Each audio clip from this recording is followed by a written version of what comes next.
Hi, fifth graders. Today we are going to continue on with Where the Red Fern Grows. We're going to do chapter 13. Now, last time we read this book, we were introduced to the Pritchard boys, Reuben and Rainey. These two brothers are not well liked by everyone in the neighborhood, and actually the whole family is not well liked. They were described as being bootleggers and thieves and just no account people. Like, they're just not good people. No one wants them around, and even when they stopped at Grandpa's store, Grandpa refused to leave them alone in his store because he was most likely concerned that they would steal or do something not okay. And so these two brothers bet Billy. They said, "We bet that your two hounds cannot catch the ghost coon."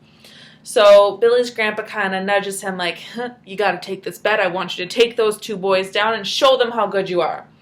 So where we left off, they were hunting, and Reuben and Rainey and Billy and Little Ann and Old Dan were chasing the ghost coon, and one of the dogs had Baldtree.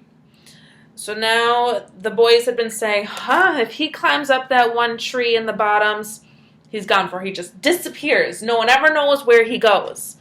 So we're going to find out. We're going to get the end of this bet. This chapter is one of the more intense ones, and I do enjoy reading this one because it has a little bit more going on than some of the others in this book.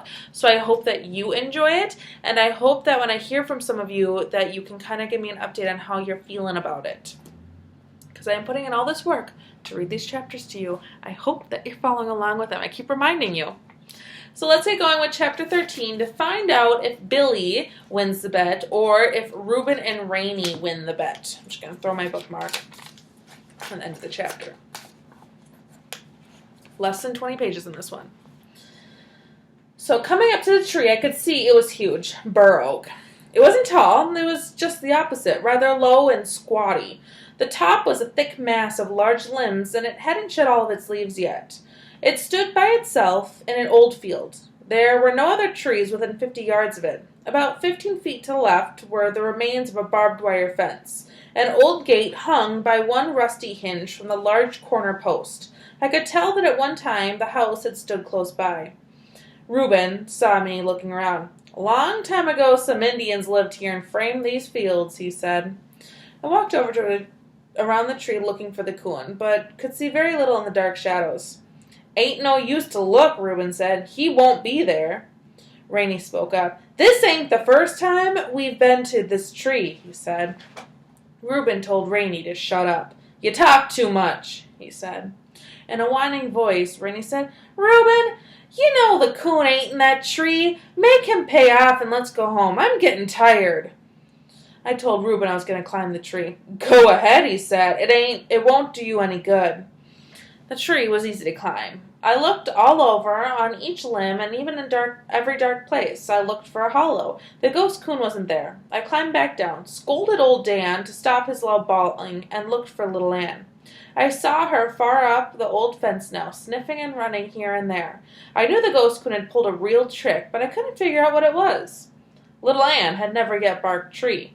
I knew if the coon was in the tree, she wouldn't still be searching for the trail. Old Dan started working again. My dogs covered the field. They circled and circled. They ran up and down the barbed wire fence on both sides. I knew the coon hadn't walked the barbed wire. A ghost or no ghost, he couldn't do that. I walked over to the old gate and looked around. I sat down and stared up at the tree. Little Ann came to me. Old Dan, giving up his search, came back to the tree and bawled a couple times. I scolded him again. Reuben came over. Leering at me, he said, "You give up?" I didn't answer. Little Ann once again started searching for the lost trail. Old Dan went to help her.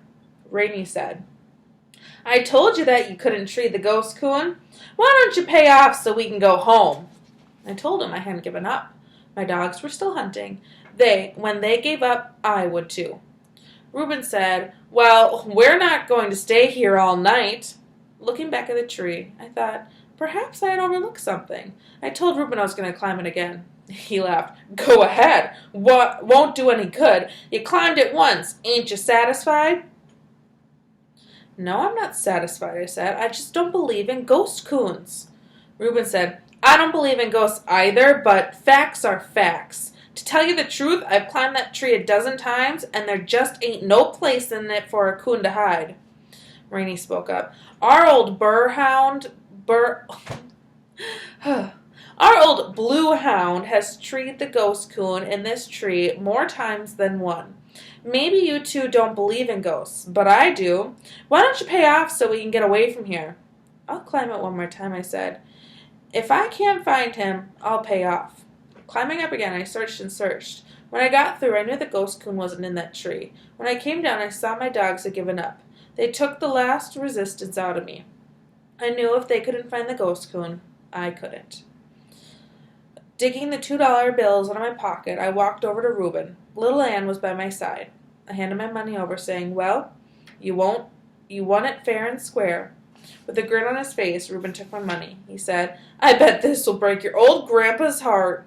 I didn't reply. Reaching down, I caught Little Ann's head in my hands. Looking into her warm, friendly eyes, I said, It's all right, little girl. We haven't given up yet. We'll come back. We may never catch the ghost coon, but we'll run him until he leaves the country. She licked my hand and whined. A small breeze began to stir. Glancing up into the tree, I saw some leaves shaking. I said to Reuben, Looks like the wind is coming up. It may blow out a storm. We'd better be heading for home. Just as I turned, I saw little Ann throw up her head and whine. Her body grew stiff and taut. I watched her. She was testing the wind. I knew she had scented something in the breeze. Stiff-legged, head high in the air, she started walking toward the tree. Almost there, she turned back and stopped. I knew she caught the scent, but could only catch it when a breeze came. Looking at Reuben, I said, I haven't lost that $2 yet. Another breeze drifted out of the river bottom. Little Ann caught the scent again. Slowly she walked straight to the large gate post, reared up on it with her front feet, and bawled the most beautiful tree bark I had ever heard in my life. Old Dan, not understanding why little Ann was bawling, stood and looked. He walked over to the post, reared up on it, and sniffed. Then, raising his head, he shook the dead leaves in the bur oak tree with his deep voice. I looked at Rainey, laughing. I said, There's your ghost coon. Now, what do you think of my dogs? For once, he made no reply. Going over to the post, I saw it was a large black locust put there many years ago to hang the gate. Looking up at the tree, I saw how the ghost coon had pulled his trick. One large, long limb ran out and hung directly over the gate. It was a drop of a good 12 feet from the branch to the top of the gate post. But I knew we weren't after the ordinary coon. This was the ghost coon. I said to Reuben, Boost me up and I'll see if the post is hollow. After breaking off a long Jimson weed to use as a prod, I got up on Reuben's shoulders and he raised me up. The post was hollow. Not knowing how far down the hole went, I started to put the stick down. About halfway, I felt something soft. I gave it a hard jab. I heard him coming. He boiled right out into my face. I let go of everything. Hitting the ground, I rolled over on my back and looked up. For a split second, the ghost coon stayed on top of the post, and then he jumped. My dogs were on him the instant he hit the ground. The fight was on. So I'm going to pause there before we get into the heat of this fight. I know, just can't wait to find out. So this tree was near this hollow post, and it's a tall post, and hollow, certain way down, there's nothing in it. And the ghost coon had actually been hiding in there. So this hollow fence post. So it was a very tricky coon, and clearly he had pulled this trick many times. And when Billy put the stick down into it and jabbed it really hard, it came out. And now he said his dogs were on him right away, so the fight is beginning. I knew the coon didn't have a chance, as he wasn't in the waters of the river. He didn't give up easily, even though he was on dry land. He was fighting for his life, and a good account he gave. He fought his way to freedom and made it to the back of the bur oak tree. He was a good 6 feet up on the side when old Dan, leaping high in the air, caught him and pulled him back down. At the foot of the tree, the fight went on. Again, the ghost coon fought his way free. This time he made it and disappeared in the dark shadows of the tree. Old Dan was furious. Never before had I seen a coon get away from him. I told Reuben I would climb up and run him out. As I started climbing, I saw little Ann go to one side and old Dan to the other. My dogs would never stay together when they had treed a coon. So that way, any way he left a tree, he was met by one of them. About halfway up, far out on the limb, I found the ghost coon. As I started toward him, my dog stopped bawling. I heard something. I heard many times. The sound was like the cry of a small baby. It was the cry of a ring-tailed coon when he knows it's the end of the trail. I never liked to hear this cry, but it was all in the game, the hunter and the hunted. As I sat there on the limb looking at the old fellow, he cried again. Something came over me. I didn't want to kill him. I hollered down and told Reuben I didn't want to kill the ghost coon. He hollered back, "Are you crazy?" I told him I wasn't crazy. I just didn't want to kill him. I climbed down. Reuben was mad. He said, "What's the matter with you?" "Nothing," I told him. "I just don't have the heart to kill the coon." So he sees this really old coon who's lived a long life and is up there crying. I know personally me. I'm not big on hunting, so I don't think that I could kill the coon. I know that some of you listening are really into hunting, and I'd be kind of curious to hear your thoughts on this, if you would kill the coon or not. I want to hear everyone's thoughts. So comment or call to my hangout. Let me know. Would you kill the coon if you saw it up there crying on this limb, or would you let it go? You can tell Reuben's mad. Reuben is very mad that Billy's choosing to let it go. I told him there are plenty more. Why kill him? He had lived here a long time, and more than one hunter had listened to the voices of his hounds bawling on his trail. Rainey said, "He's chicken liver, that's what it is." Basically saying he's a chicken. I didn't like that, but not wanting to argue, I didn't say anything. Reuben said, "I'll go up and run him out." "I won't let my dogs kill him," I said. Reuben glared at me. I'm going up and run that coon out," he said. "If you stop your dogs, I'm going to beat you half to death." "Do it anyway, Reuben," Rainey said. "I've a good mind to," said Reuben. Just as Reuben started to climb the tree, old Dan growled. He was staring into the darkness. Something was coming. "What's that?" I asked. "I don't know," Reuben said. "Don't sound like anything I've ever heard." "It's ghosts," Rainey said. "Let's get away from here." An animal was coming out of the darkness.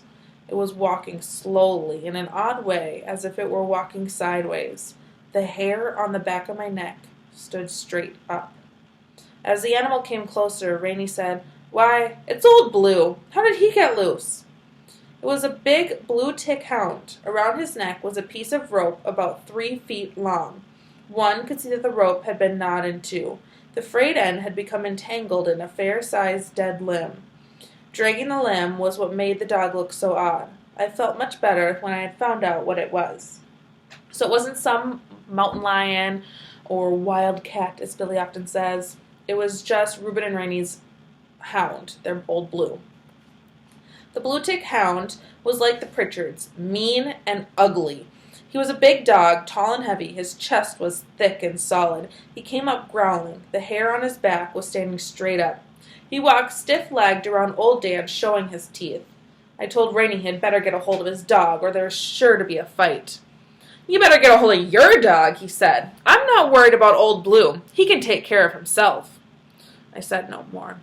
"Don't make no difference now whether you kill the ghost coon or not," Reuben said. "Old Blue will take care of him." I knew the killing of the coon was out of my control, but I didn't want to see him die. I said to Reuben, "Just give back my $2 and I'll go home. I can't keep you from killing him, but I don't have to stay and see it." "Reuben, don't give your money to him," Rainey said. "He ain't killed the ghost coon." "That's right," Reuben said. "You ain't, and I wouldn't let you now, even if you wanted to." I told them my dogs had treed the ghost coon, and that was the bet, to tree the ghost coon. "No, it wasn't," Reuben said. "You said you'd kill him." "It was no such thing," I said. "I've done all I said I would." Reuben walked up in front of me. He said, "I ain't going to give you the money. You didn't win it fair. Now, what are you going to do about it?" I looked into his mean eyes. I started to make some reply, but decided against it. He saw my hesitation and said, "You better get your dogs and get out of here before you get whipped." In a loud voice, Rainey said, "Bloody his nose, Reuben!" So Rainey is going, fight him, beat him up, Reuben. And Reuben's threatening to beat him up if Billy doesn't leave. And then Billy's like, I treat those ghost coons, which was the bet. Give me my $2 back. That's all I want. And they're like, nope, I'm not giving it back. You didn't kill the ghost coon. So Reuben and Rainey twisted it and cheated to get the money. I was scared. I couldn't whip Reuben, fight him. He was too big for me. I started to turn and leave when I thought of what my grandfather had told them. You had better remember what my grandpa said, I reminded them. He'll do just what he said he would. Reuben didn't hit me. He just grabbed me and with his strength threw me down on the ground. He had me on my back with my arms outspread. He had a knee on each arm. I made no effort to fight back. I was scared. If you say one word to your grandpa about this, Reuben said, I'll catch you hunting some night and take my knife to you. Looking up in his ugly face, I knew he would do just what he said. I told him to let me up and I wouldn't go. I would go and not say anything to anyone. Don't let him up, Reuben, Rainey said. Beat him up and hold him and let me do it. Just then, I heard the growling and a commotion off to the side. The old blue had finally gotten a fight out of old Dan. Turning my head sideways, I could see them standing on their hind legs, tearing and slashing at each other. The weight of the big hound pushed old Dan over. I told Reuben to let me up so we could stop the fight. He laughed. While my dog is whipping yours, I think I'll just work you over a little. So saying, he jerked my cap off and started hitting me in the face with it. I heard Rainey yell, Reuben, they're killing old Blue! Reuben jumped up off me. I clambered up and looked over to the fight. What I saw thrilled me. Faithful little Anne, as crazy as she was, had gone to the assistance of old Dan. I knew my dogs were very close to each other. Everything they had done was done in a combination, and I never expected this. It is a very rare occasion for a female dog to fight another dog, but fight she did. I could see that little Anne's jaws were glued on the throat of the big hound. She would never loosen that deadly hold until the last breath of life was gone. So the dogs are fighting, and little Anne has the blue tick hound by the throat, and not a gentle bite. This is one that could kill this dog. Old Dan was tearing and slashing at the soft belly. I knew the destruction of his long, sharp teeth was causing. Again, Rainey yelled, Reuben, they're killing him! They're killing old Blue! Do something quick! Reuben darted over to one side, grabbed my axe from the ground, and said in a loud voice, I'll kill them hounds! At the thought of what he was going to do with that axe, I screamed and ran for my dogs. Reuben was about 10 feet ahead of me, bent over, running with the axe held out in front of him. I knew I could never get to them in time. I was screaming, No, Reuben, no! I saw the small stick when it whipped up from the ground. As if it were alive, it caught between Reuben's legs, and I saw him fall. I ran on by. Reaching the dogfight, I saw the big hound was almost gone. He had long since ceased fighting. His body lay stretched full length on the ground. I grabbed old Dan's collar and pulled him back. It was different with little Anne. Pull as I might, she wouldn't let go of the hound's throat. Her jaws were locked. I turned old Dan loose, and getting astride of little Anne, I pried her jaws apart with my hand. Old Dan had darted back in. Grabbing his collar again, I pulled them off to the one side. The blue hound lay where he was. I thought perhaps he was already dead, and then I saw him move a little. Still holding my dogs by their collars, I looked back. I couldn't understand what I saw. Reuben was laying where he had fallen. His back was toward me, and his body was bent in a U-shape. Rainey was standing on the other side of him, staring down. I hollered and asked Rainey, What's the matter? He didn't answer. He just stood as though in a trance, staring down at Reuben.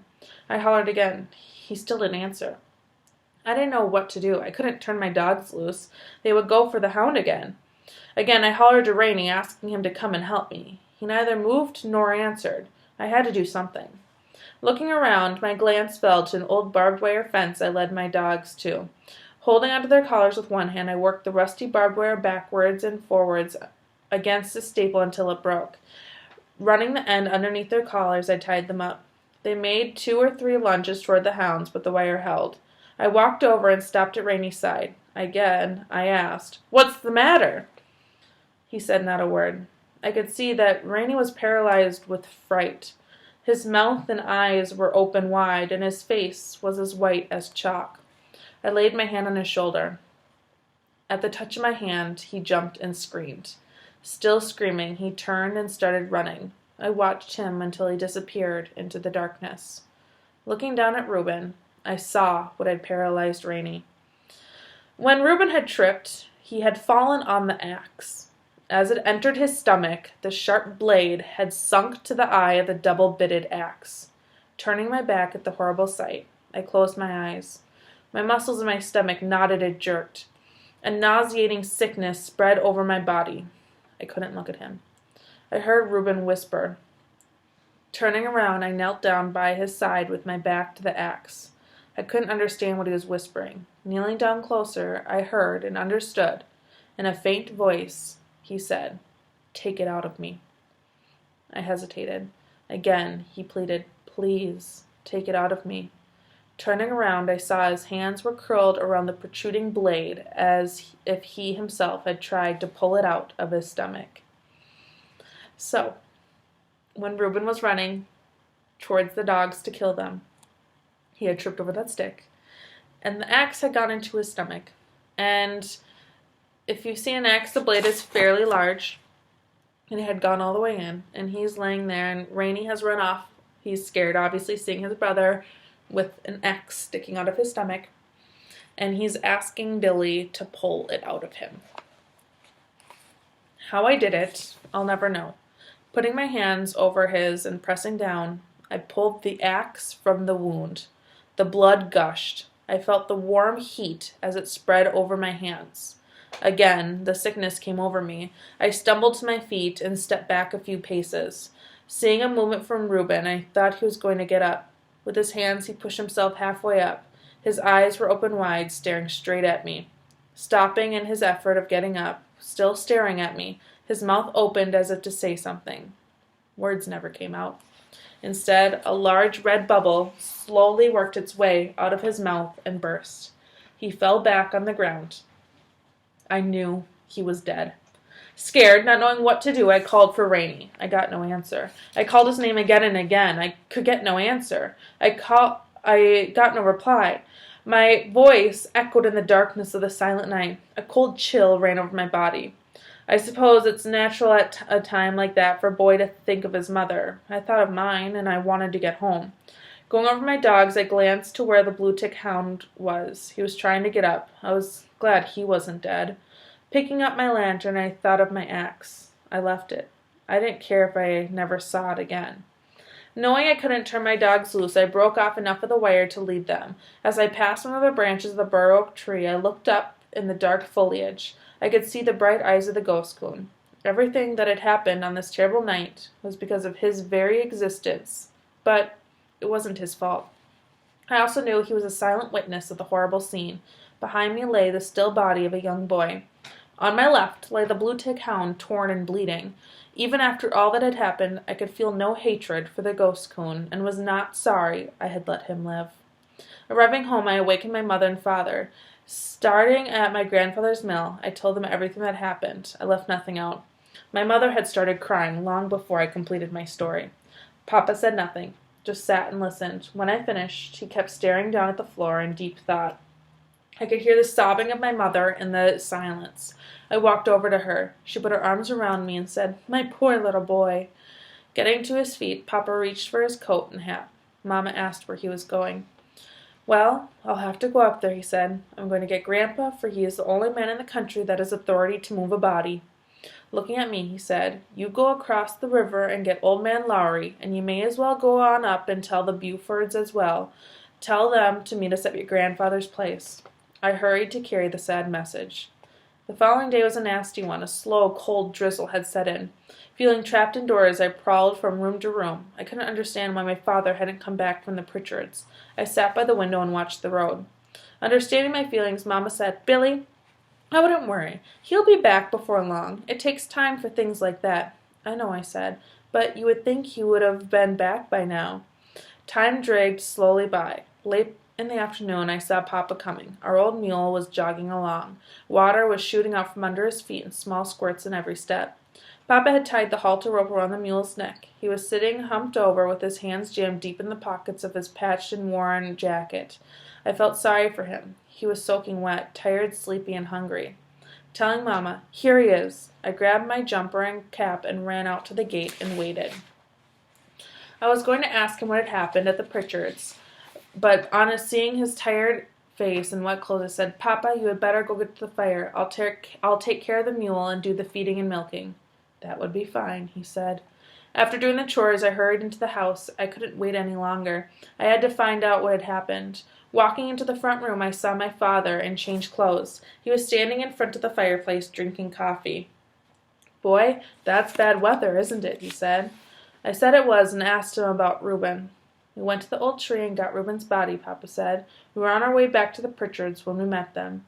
They were just this side of their place. They had started to look for him. Rainey had been so dazed when he got home they couldn't make out what he was trying to tell them, but they knew it must have been something bad. They wanted to know what had happened. I did my best to explain the accident. It hit old man Pritchard pretty hard. I felt sorry for him." Mama asked how Mrs. Pritchard was taking it. He said he didn't know, as he never did get to see any of the women folk. He said they were the funniest bunch he'd ever seen. He couldn't understand them. There wasn't one tear shed that he could see. All of the men had stayed out of the barn. They never had been invited in for a cup of coffee or anything. Mama asked when they were to have the funeral. "They have their own graveyard right there on their place," Papa said. "Old man Pritchard said they would take care of everything and didn't want to bother people. He said it was too far for anyone to come, and it was bad weather too." Mama said she couldn't help feeling sorry for Mrs. Pritchard and wished they were more friendly. I asked Papa about Rainey. Papa said, according to what old man Pritchard said, Rainey just couldn't seem to get over the shock. They were figuring on taking him to the town to see a doctor. In a stern voice, Papa said, "Billy, I don't want you fooling around with those Pritchards anymore. You have plenty of country around here, so you don't have to go there to hunt." I said I wouldn't. I felt bad about the death of Reuben. I didn't feel like hunting and kept having bad dreams. I couldn't forget the way he had looked at me just before he died. I moped and wandered around in a daze. I wanted to do something, but didn't know what it was. I explained my feelings to my mother. She said, "Billy, I feel the same way and would like to do something to help, but I guess there's nothing we can do. There are people like the Pritchards all through the hills. They live in the little worlds of their own, and they're all alone. They don't like to have outsiders." I told my mother I had been thinking of how dangerous it was to carry an axe while hunting, and I had decided I'd save a few coon hides and get a good gun. Boy, I just shouldn't have mentioned getting a gun. My mother got sitting hen mad. "You're not getting a gun," she said. "I won't have that at all. I told you a long time ago you could have one when you were 21 years old, and I mean just that. I worry enough with you out there in the hills all hours of the night, running and jumping, but I couldn't stand it if I knew you had a gun with you. No, sir, you can just forget about the gun." "Yes, Mama," I said and sulked off to my room. Lying on my bed, I was still trying to figure out what I could do to help. I glanced over at the wall. There, tied in a small bundle, was just what I needed. Some time back, my sisters had made some flowers for Decoration Day. They had given me a small bouquet for my room. Taking them down, I could see they were faded a little and looked rather old, but they were still pretty. I blew the dust off and straightened the crinkled petals. Putting them inside my shirt, I left the house. I hadn't gone far when I heard something behind me. It was my dogs. I tried to tell them I wasn't going hunting. I just had a little business to attend to, and if they would go back, I'd take them out for the night. It was no use. They couldn't understand. Circling around through the flats, I came to the hollow above the Pritchard's place. Down below me, I could see the graveyard and the fresh mound of dirt. As quietly as I could, I started easing myself down the mountainside. Old Dan loosened a rock. The further it bounced, the louder it got. It slammed up against a post oak tree and sounded like a gunshot. I held my breath and watched the house. No one came out. I glared at old Dan. He wagged his tail, and just to show off, he sat down on his butt and started digging at a flea with his hind leg. The way his leg was thumping in the leaves, anyone could have heard it for a mile. I waited until he quit thumping before starting on. Reaching the bottom, I had about 20 yards of clearing to cross. but the grass and bushes were pretty thick. Laying down on my stomach, with my heart beating like a trip hammer, I wiggled my way to Reuben's grave. I laid the flowers on the fresh mound of earth, and then turned around and scooted for the timber. Just as we reached the mountaintop, my foot slipped and kicked loose a large rock. Down the side of the mountain it rolled. This time the blue-tick hound heard the noise. He came out from under the house, bawling. I heard a door slam, and Mrs. Pritchard came out. She stood looking this way and that way. The hound ran up to the graveyard and started sniffing and bawling. Mrs. Pritchard followed him. Seeing the flowers on Reuben's grave, she picked them up and looked at them. She scolded the hound and then looked up at the hillside. I knew she couldn't see me because the timber was too thick, but I felt uncomfortable anyway. Scolding the hound again, she knelt down and arranged the flowers on the grave. Taking one more look at the hillside, she started back. Halfway to the house, I saw her reach down and gather the long cotton skirt in her hand and dab at her eyes. I felt much better after paying respects to Reuben. Everything looked brighter, and I didn't have that funny feeling anymore. All the way home, my dogs kept running out in front of me. They would stop, turn around, and look at me. I had to smile, for I knew they wanted what they wanted. I stopped and petted them for a while and told them that as soon as I got home and had my supper, we would go hunting. So that is the end of chapter 13.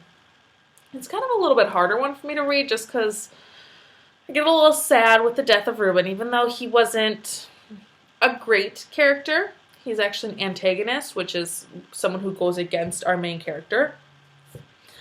But still, the way that the author, Wilson Rawls, describes that scene, he does a very good job describing it, so it kind of pulls at your heartstrings still, especially when it gets to the ghost coon, like not wanting to kill him, that gets me too.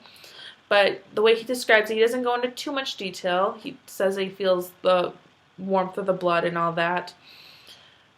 But the words he used to describe kind of just hit home a little. So we had listened to the story today. I hope you enjoyed it and sat through me reading that. There's 20 chapters in this book. Chapter 20 is super short. But that's what we have left in here. And keep up the good work. Later this week or next, you'll do the comprehension questions for this chapter. So I hope you paid attention.